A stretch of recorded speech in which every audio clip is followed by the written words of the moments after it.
அமெரிக்காவும் இஸ்ரேலும் இணைந்து கடந்த பிப்ரவரி 28 ஈரான் மீது தாக்குதல் நடத்தின. 3 வாரங்களை கடந்தும் இந்த போர் நீடித்து வருகிறது. ஒவ்வொரு நாளும் ஈரானும் இஸ்ரேலும் தங்களிடம் உள்ள அதிநவீன ஆயுதங்களை பயன்படுத்தி தாக்குதலை தீவிரப்படுத்தி வருகின்றன. இந்த நிலையில்தான் அமெரிக்க இராணுவம் தரைவழி தாக்குதல் நடத்த தயாராகி வருவதாக தகவல் வெளியாகி உள்ளது. அமெரிக்கா தரைவழி தாக்குதல்களை தொடங்கினால் உயிரிழப்புகள் அதிகரிக்கும் என்ற அச்சம் எழுந்துள்ளது.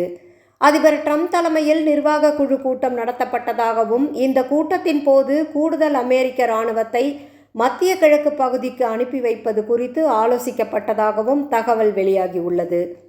ஈரான் மீதான ஆபரேஷன் எபிக் ஃபியூரியின் அடுத்த கட்ட நடவடிக்கையாக இது இருக்கும் என அமெரிக்க அரசின் மூத்த அதிகாரிகள் கூறியதாக ராய்ட்டர்ஸ் நிறுவனம் செய்தி வெளியிட்டுள்ளது.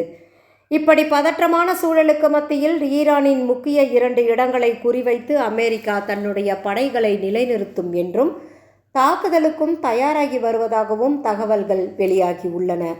முதலில் ஹார்மோஸ் நீரிணை வழியாக சரக்கு கப்பல்கள் போக்குவரத்தை சீரமைக்கும் நோக்கத்தில் வான்வழி தரைவழி என முப்படைகளையும் நிலைநிறுத்த அமெரிக்கா தயாராக இருப்பதாக கூறப்படுகிறது.